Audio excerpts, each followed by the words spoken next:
over at BangTheBook.com. We are your one-stop shop for sports betting news and information. Got a preview up over there of tonight's Jacksonville versus Miami preseason game. Also, lots of college football content. My Week 1 power ratings, Week 1 situational spots, opening line report for Week 0. We've got all the summer work that we've done, handicapping head coaches in the Group of 5 and the Power 5, season win totals, conference, and division. A lot of the same stuff for the NFL as well. Division-by-division breakdowns from Danny Borgs. 58% lifetime on sides and totals over the last couple of years at BangTheBook.com for Danny. I know he's working on his Week 1 NFL Power Ratings update as well. Not to mention a Tour Championship preview from James Mazzola. Got a NASCAR Xfinity Series preview up for you. No UFC this weekend, but we have that on the regular over at BangTheBook.com. Soccer, tennis, WNBA, MLB, you name it, we've got it at BangTheBook.com. As you know, this and every edition of Bang the Book Radio presented by our friends over at DSI Sportsbook. BTB and the number 200 is that promo code. 100% deposit match bonus for the Sportsbook. 100% deposit match bonus for the live casino at BetDSI. It's only a game until you bet it. Two guests on the program here today. Our leadoff hitter is professional handicapper Brad Powers from BradPowersSports.com. Brad, how's it going today, man? That's going well. How you doing on this fine Thursday? Doing well, brother. Good to hear from you again. Good to get back into a rhythm here and get the band back together. How'd your summer finish up? It's fine. It's Vegas, so I mean, it's just not. It's not like Ohio where you only get 3 months. I mean, it's like 6 months out here. So it was going well. Typical.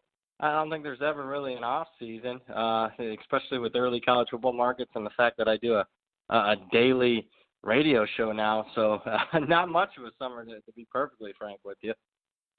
Yeah, man, you're busy, one of the hardest workers in the business. I'm glad that you take some time out here to do this show with us. And, obviously for anybody interested in Brad's work here over the course of the season, the Powers Picks newsletter is easily the best bargain in the business.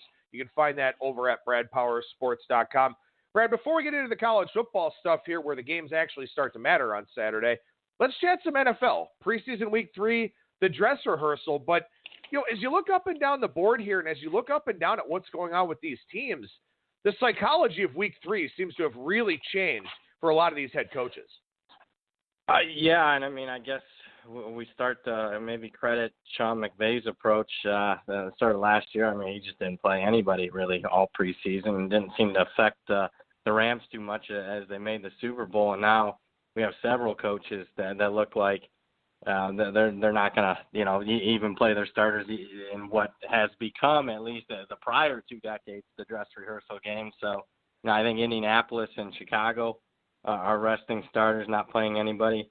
It makes it a little bit more of a difficult handicap, but I still think you have your certain coaches that still value the preseason. I still think you got a couple coaches that could care less. So I think if you're blindly following that, and again, I don't recommend you blindly follow anything, but as long as you're not bucking some of those, I think you'll be just fine.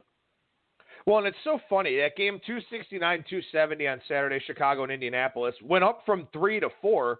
Indianapolis comes out and says, yeah, well, we're not playing anybody. And the line craters to 1.5. So, that's the third week in a row in the preseason here that Indianapolis has taken money, 0-2 already. And then now you've got this situation here this week. So as you look up and down the board here, Brad, I mean, is there anything you like for Week 3?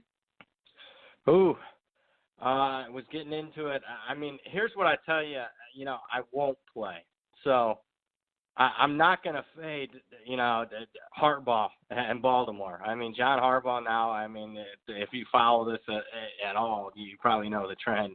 I mean, the Ravens have won 15 straight preseason games, and Harbaugh's gone 13-2 against the spread in those games with an average cover of 11 points per game, average cover of double digits per game. So even though they're laying a big number, Baltimore, on the road against a Philadelphia team that's going to be resting a lot of guys, and it's a lower total, I'm certainly not fading John Harbaugh. I mean, another guy that I'm not playing on is Dan Quinn for Atlanta. He's now lost 11 straight preseason games and failed to cover all 11 of those preseason games, again by an average of double digits per game, failing to cover the number. I mean, even though Washington hasn't looked good by any stretch of the imagination this preseason, all the money on the Redskins tonight on that one, and I understand it. So certainly I'm not going to be on Atlanta, and I'm not going to be on Philadelphia tonight. I can tell you those won't be BP Sports picks. Well, and even as you look to Friday, I wrote a preview over at BangTheBook.com of this Bills and Lions matchup, and doesn't seem like Matt Patricia's too interested in the preseason either. Probably not going to play too many guys this week. And this is a line, it's a small flip favorite situation. Detroit was -1, now Buffalo -2. It was pick 'em earlier in the week when I wrote the preview. Not that closing line value means as much in the preseason as it does during the regular season, but that looks like another one. And that's the thing about the preseason here is that, you do have lower limits and stuff like that, but a lot of times the line moves will tell you what to expect, not necessarily in the game, but probably from the coaches and who they're going to play.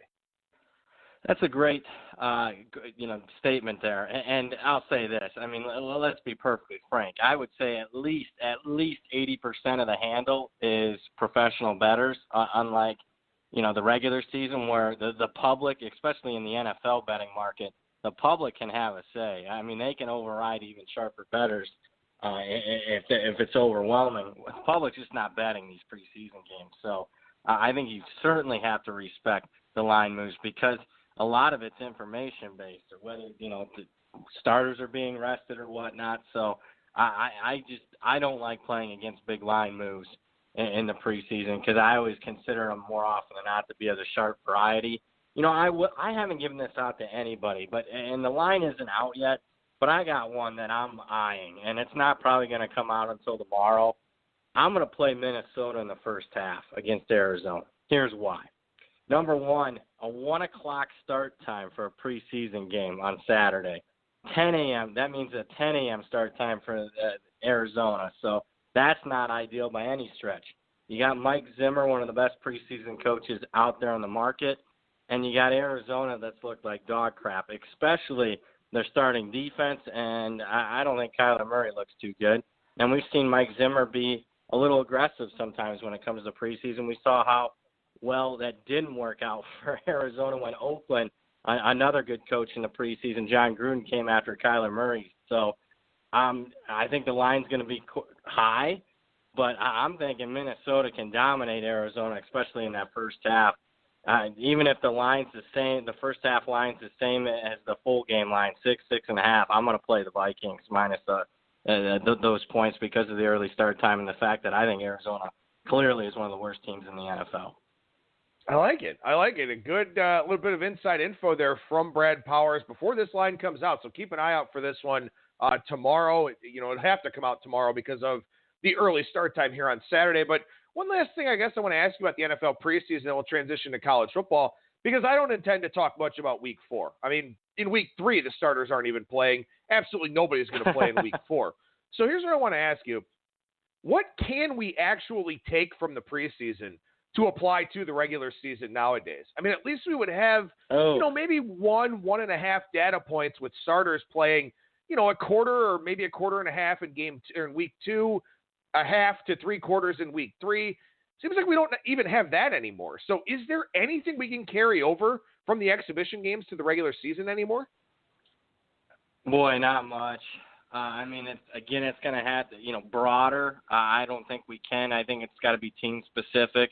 Again, I think Arizona's showing, offensive line has issues, defense has issues, but personnel-wise, Cleveland, a team that really didn't want to win last week's preseason game against Indianapolis, rested their starters.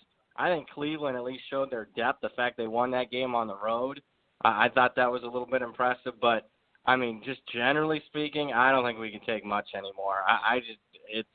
The entire market's changed a little bit. I'm not saying that you can't be profitable. I still think it's a very profitable market, but I think handicapping the preseason is completely different than the regular season. And I'm just going to treat almost like they're two different sports, to be honest with you, Adam.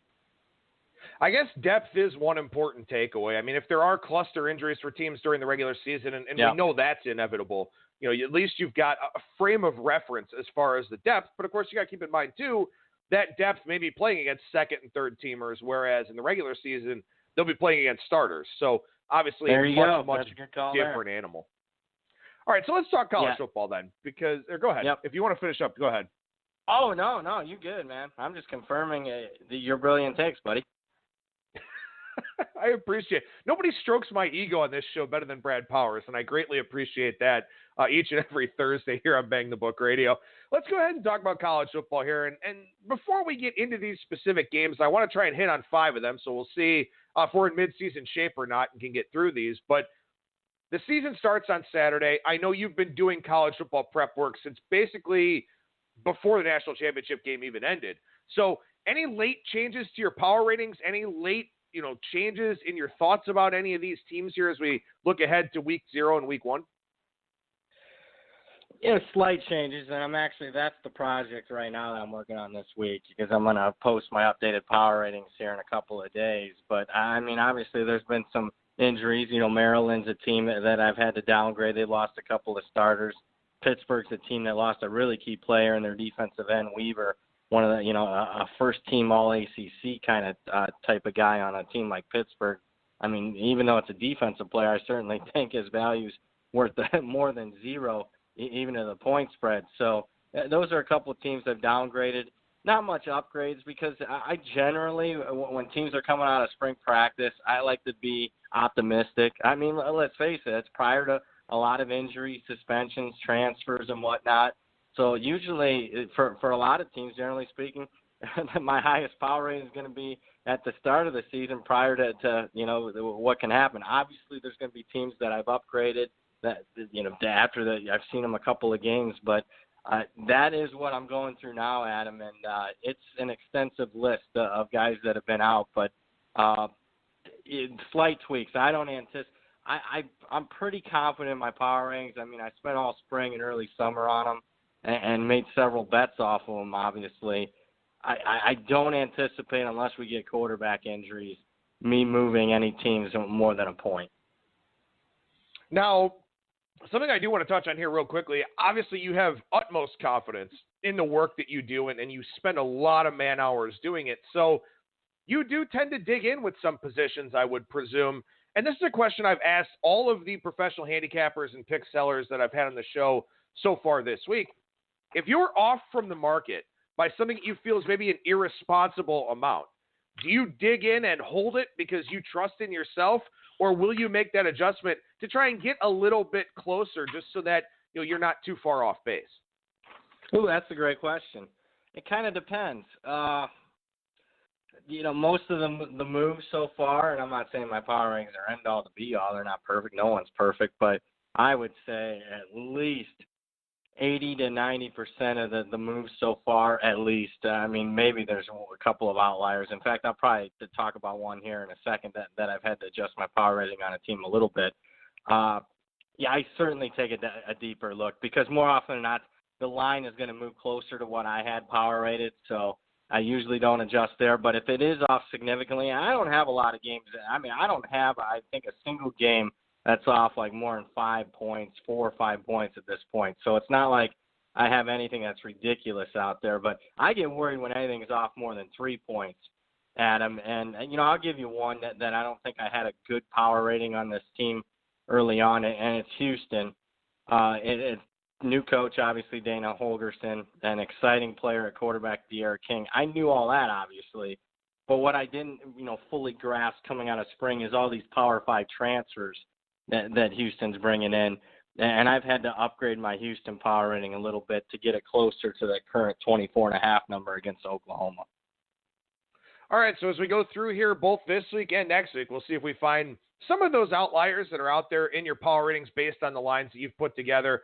I think both of us are pretty close here on these 2 week 0 games, so we won't spend a ton of time on them, but we will get your thoughts here pretty quickly.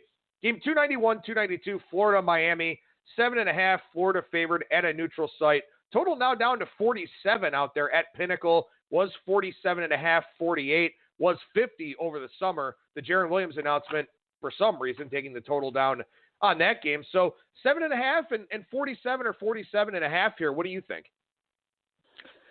All right. I mean, I got Florida 7.6, so no bet there. And Florida's a team I downgraded about a half a point. I mean, they've lost 4 4-star recruits. Since their signing class was announced in February. So, 4 of their top recruits are gone. So some key depth gone there. And they've also had a couple of injuries as well. So Florida is a team that I have downgraded recently in the last week or so, about a half a point. But still, when you neutral site game, I didn't downgrade Miami for Jaron Williams. I was not a Tate Martell fan.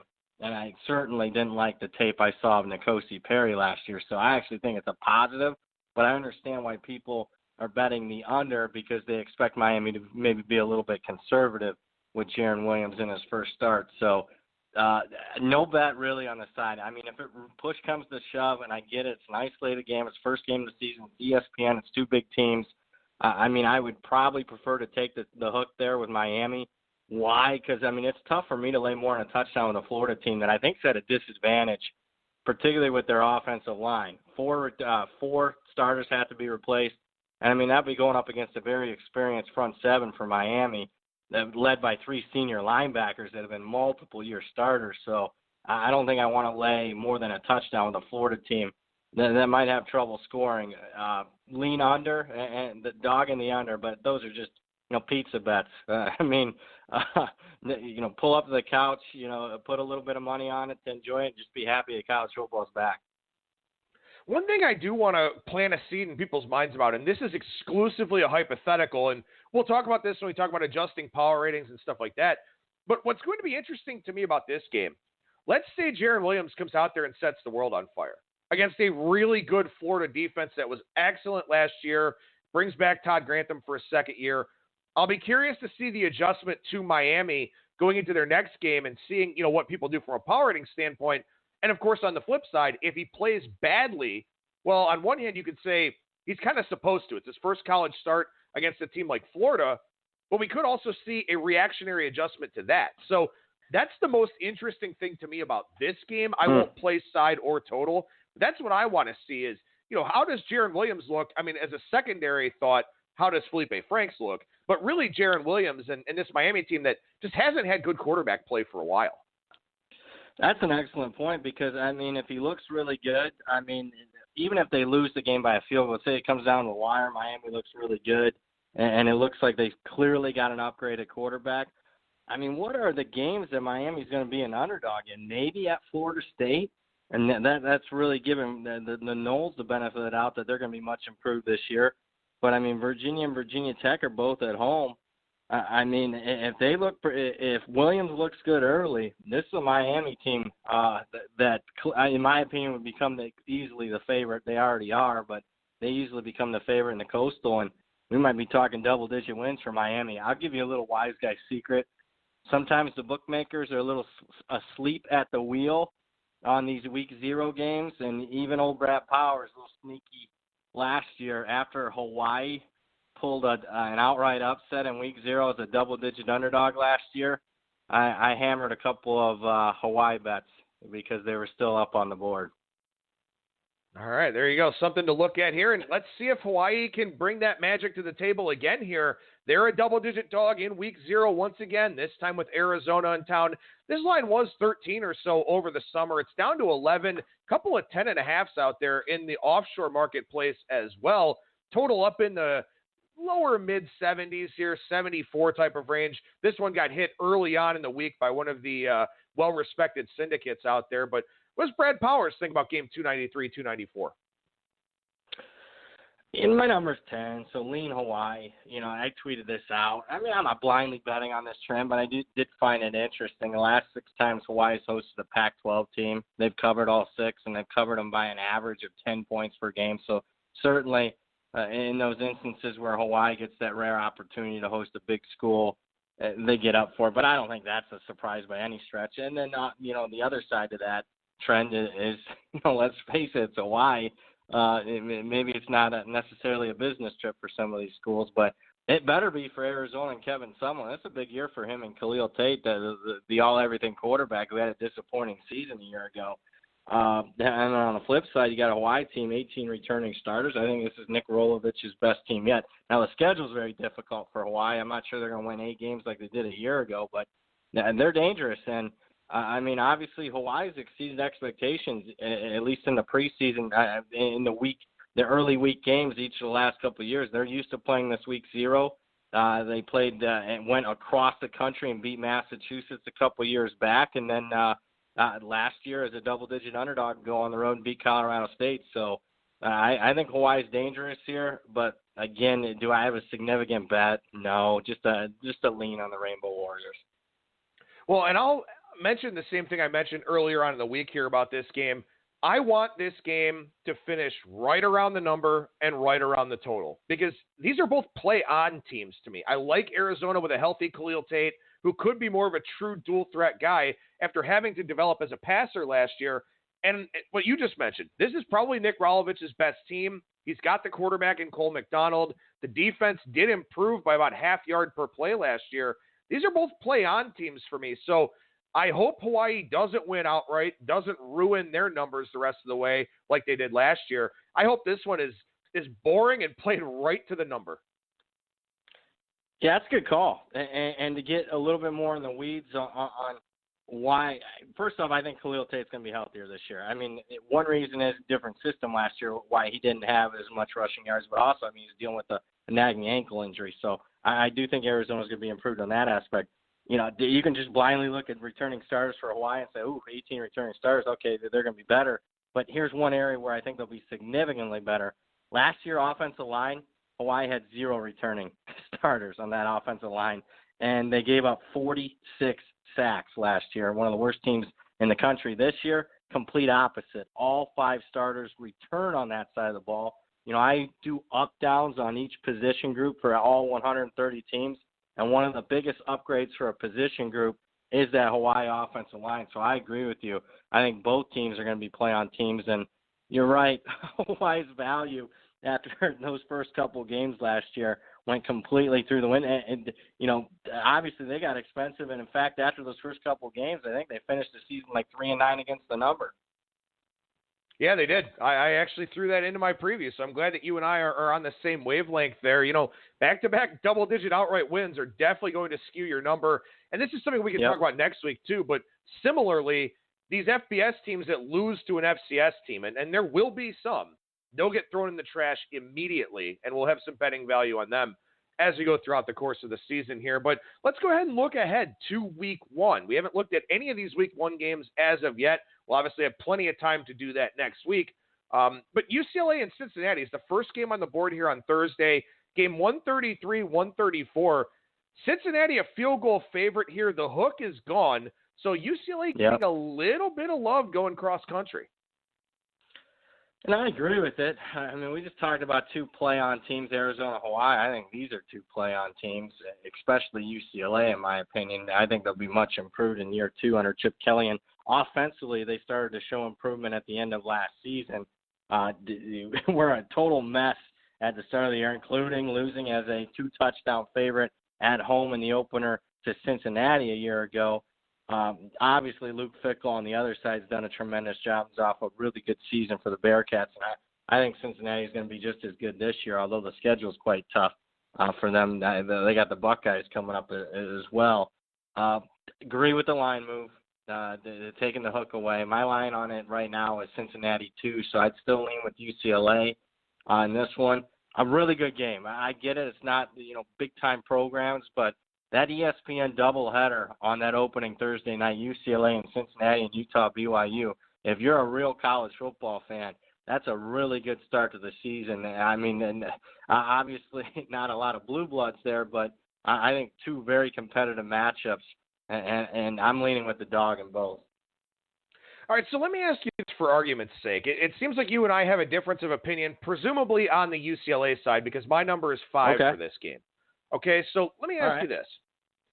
Let's say Brad Powers has 5 here. Obviously the line's on 3, so you're getting 4, which is like a quasi-key number. 3 gives you the push, so on and so forth. But the line is moving against you. So obviously some respected people out there do like UCLA. Do you dig in and play? Let's say this gets down to 2.5 for argument's sake. Do you dig in and play Cincinnati at that point? Or are you looking at this early on in the year? You're still trying to, feel out some of these teams. Your number's -5. The market number's 2.5 and moving against you. Do you still play it? That's an excellent question. I mean, you got to treat week one probably differently than any other week. Because, look, while I'm very confident in my power ratings, any type of line moves until next week, until the public gets involved, I got to categorize as sharper players, professional money that's betting several weeks before the game's being played.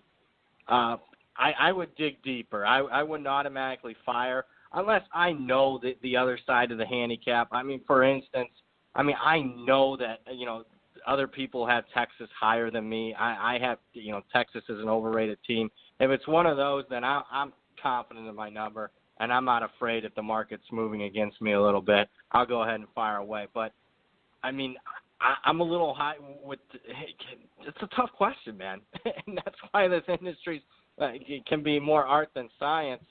I think the answer is probably completely different if it's week 3 or week 4. I think you be confident with your number and you go ahead and fire away. If it's week 1, I think you got to dive into it a little more unless you already know that you've taken a clear position on that team, knowing full well you're going to be much higher or lower on them in the marketplace. Well, and again, this is one of those hypotheticals. I don't think we see a 2.5 for this game because I think the professionals have kind of already had their say. The public's going to back the Cincinnati team that had double-digit wins last year. So even really? though you don't think dinner so? bet on that. I think it will come off. I think it could go to 2.5. Dinner bet. All right, but okay. So what's the determining factor? Which sports book? Does it have to be consensus 2.5 or just hit 2.5 anywhere? Oh, the consensus. Okay. Anybody. What determines the consensus? I got like 15 outs myself, so yeah. I won't play that with you. Consensus 2.5. All right, we can do consensus 2.5. I'm fine with that. I don't know.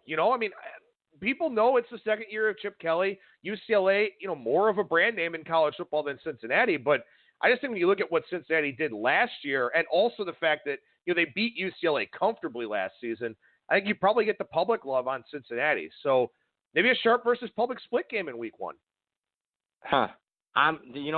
This is how confident old Brad Powers is in his number. My number is like 1.7.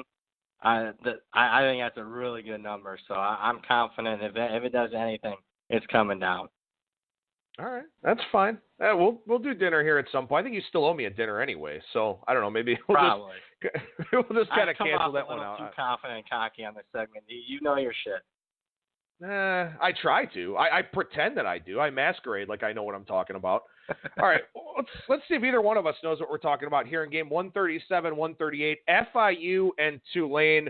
Full disclosure for me up front, I love FIU this year. My favorite season win total over bet. So I'm inherently biased going into this game, but Tulane was 3, coming down to 2, stray 1.5 out there in the marketplace. This is a pretty interesting game for both of these teams, kind of a measuring stick game for both of them, I think, too. Yeah, another game where if you're a fan of college football, you can really get a good idea. When these teams are playing FCS opponents and bottom-level FBS teams, if you're a Power 5 opponent, you just don't get a good gauge on how good these teams are. We will get a good gauge on how good, Tulane and FIU are. Because first and foremost, it's a pretty evenly matched game. I'm a fan of both coaches, Willie Fritz and Butch Davis.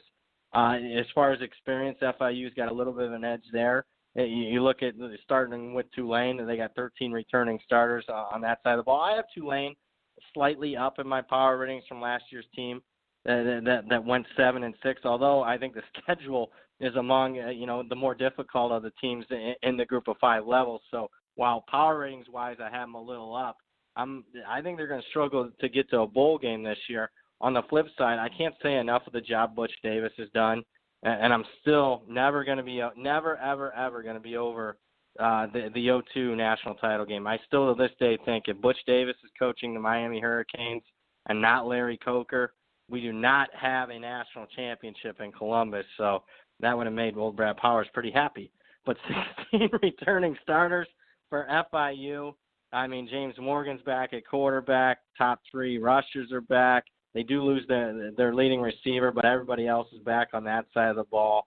9 wins a year ago, and they've exceeded expectations easily each of the last 2 years. And I don't get all the love for, Florida Atlantic, even though Florida Atlantic's crushed them the last couple of years. But I think FIU is better than Florida Atlantic. And, I kind of do like Marshall a little bit in that division, but it's close between those two teams. My line was closer to 1, so I agree with the line move here. At 2, though, I'm not sure I have a bet. That's a popcorn game where I'm going to sit back, relax, and learn a hell of a lot from the two teams. Well, and that's the thing for me here. I mean, my number is FIU -2, so it's not like I'm substantially off from the market. I guess I'm 4 points off of the market, but I'm not crossing through anything of great significance to the point where I want to go all in and play this one. Now, I probably will because I do have FIU favored on the road, and maybe my Tulane home field advantage number is a little bit different than the market or something like that. But this may be one of those where I say, you know what, I've got a position. Obviously, I'm high on FIU for the year because I'm about 1.5 wins above what the market is on them. So this is one where I probably want to put my money where my mouth is. Yeah, if you're 1.5 wins above the marketplace, I think I feel you. You're not crossing through any key numbers, but I mean, I hate to tell you this, but sack up a little, man. Get confident. You're a good dude. You know your stuff. Get a bet down, man. All right, fair enough. I wish I would have gotten the 3 that was out there earlier on in the summer, but so here's another question, I guess, a mechanical question. And again, I like working a lot of these things in for our listeners. Take the 2 or just take the money line or kind of do both? Ooh. What do you think there? Yeah, probably I would do. Well, I mean, again, a complicated question. I mean, obviously, beating closing lines long-term going to matter. Every half point matters. But I'll say this. I mean, they matter a hell of a lot more in the NFL than they do college football. A much tighter market the NFL is. But, I would say a little bit of both. I mean, hell, you got FIU favored. And they're not going to knock me for saying this because they actually posted this pick on Twitter to the world. But, I mean, when you got a very, very well-respected syndicate in Right Angle Sports giving it out +3, I think, again, I hate to tell you this, man, but, I mean, sack up a little bit. I would go money line. Fuck it. You got -2. I'm sorry. You got -2 on your power rating. Go ahead and let it roll, man. Money line. All right. Well, there you go. There's Brad Powers' take on for the 4-letter words. Well, there's Brad Powers' take on my lack of sack, I guess. So things are off to a very dynamic start here on Bang the Book Radio for these Thursday segments. But it's just great to be back on the air and talking about these things and having actual games as opposed to all the hypothetical spreads we come up with throughout the summer and all that type of thing. But one more game I want to tackle here, and this is the highlight game of Thursday night for a variety of different reasons. Game 143-144, Utah, BYU, the Holy War, maybe the most hyped Utah team in really the history of Utah football. A lot of people expecting them to win the Pac-12 South, represent the division there in the conference championship game, and a BYU team that I think a lot of us out there in the marketplace do like, and they are taking money here in this spot. We've even got a 4.5 out there at Pinnacle and Matchbook, 2 of the sharper offshores, 5 everywhere else with a total going up now at 48. Yeah, my number is 3.7, so I agree with the line move here. And I like Utah, but, I mean, I liked them, to be perfectly frank, I like them early in the betting off-season marketplace. I mean, there was, early numbers, season win total 8, to win the Pac-12, 10-1.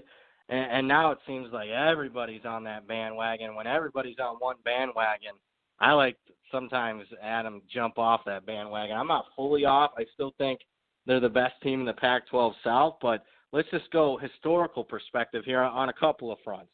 Number one, Utah, nationally speaking, and Pac-12-wise, I mean, this is a Utah team, since they joined the Pac-12, have not had a single season where they've lost less than 3 games in conference. So we'll see how Utah handles expectations. They've been a good team that kind of flying under the radar now with the bullseye on their back. We'll see if for the first time in a while, probably since they joined the Pac-12, we'll see how they handle it. I have a little bit of doubts now if they become almost a very public team. On the flip side, I think BYU, has been very close. Utah's dominated this series as of late. They've won 8 straight over their rival here, but 7 of those games have been one-score games. So it's not like they've crushed BYU in every single one of those. Last year and won by 8, but if you flip that game on in the third quarter, I think it was BYU 20-0. So I think BYU will be highly motivated here. And this is kind of more of a gut, Adam, on this one. I've just seen this too often. The team that gets all the preseason hype, all summer long, and really expected to be better than what they've been in several years. I would not be stunned if BYU won this game outright. So I'm clearly on the BYU side. This is one where I had it closer to the opening number over the summer. I had it more in the 6 range. And again, this is one of those games where as bad as I feel about saying this, because I hate one-sided rivalries unless it's Ohio State and Michigan, I want BYU to play well. I want BYU to win this game. At the same time, I want to play on BYU throughout the year. And if they get this big signature landmark type of win in week 1 over a Utah team with so much hype, it's probably going to eradicate a lot of week-by-week BYU value that we're going to have. So long-term, selfishly for me, I'm hoping Utah wins and maybe does so fairly comfortably. But obviously, this is a great rivalry. I'm glad these two teams play annually again. I'll root for BYU emotionally, but for my bankroll, I'd rather have chances to bet on BYU throughout the year. Let me ask you, because I got involved on a BYU's Week 2 game, and I took Tennessee -3 next week at home against BYU. Yeah, because I really respect your opinion. Any thoughts on that since you're so high on BYU?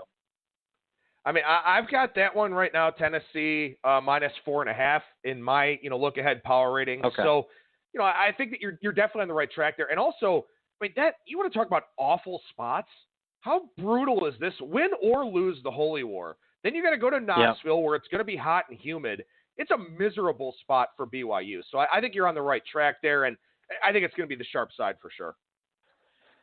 Yeah, I hope that's the case. I just didn't understand the line. It was the Westgate opening up, so I wanted to crowdsource and get other people's opinions on that. I'm confident with my bet, but I just wanted to see what I'm missing there because I also feel like I'm a little bit higher on BYU than most. I just thought my Tennessee power rating might have been out of whack, but I agree with you. Win or lose, it's a tough spot. And it's not a tough spot for Tennessee, who plays Georgia State and has an FCS team in between that game against BYU. So I just didn't get that line.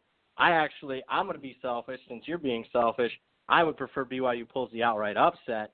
Therefore, I think they're feeling fat and happy. And with USC and Washington home games on deck, I think they could have that Tennessee game be a throwaway game. So I'm going to be selfish like you. Give me the outright upset. You're going to go ahead and you're going to lay it with Utah, or you just want to root for the Utes to win the game by 10, 14 points? I'm probably just going to leave it alone because, that's going to be a smash-mouth, physical, brutal football game. And that's another reason to really look to fade BYU the following week. That's going to be a tough game right out of the stretch where you've kind of been hitting each other, and now all of a sudden you're going to be hitting other people. It's not like the NFL preseason. You don't get a chance to hit somebody else for, a few weeks. So it's a real interesting game, an interesting setup for both of those teams, especially for a Utah team that has its sights set on winning its conference and division. They're not going to overlook the rivalry game, but a lot of interesting things about that game. Definitely looking forward to crowdsourcing opinions on that one next week with our Bang the Book Radio guests. But Brad Powers over at BradPowersSports.com. What's going on over the website right now, man? Yeah, I talk about it all the time here, and probably for good reason. I'll toot my own horn. Why the heck not? But Powers Picks newsletter. So it's a weekly newsletter. It's monthly during the off season. We've had a ton of some preseason betting info, whether it be NFL or college football. But during the season, you get an email to you weekly, and here's what you get.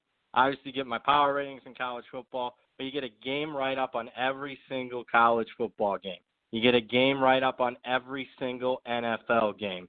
And I know you're going to say, hey, that's all great. You got a lot of information in there. I would say buy it for the information, not necessarily the picks. But if you want to buy it for the picks, and I get it, this industry is all about what have you done for me lately, winners and losers. Well, for your record, 57% combined, NFL and college football, with a 650-game sample size, 57%.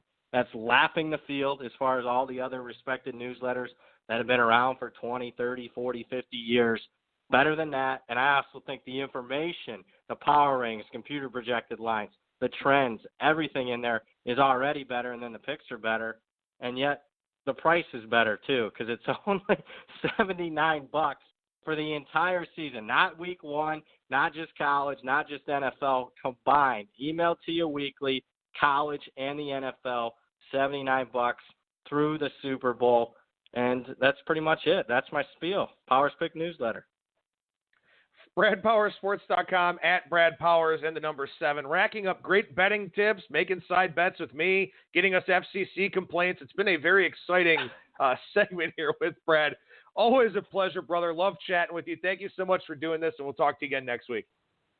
All right. Sounds good, my friend. Take care.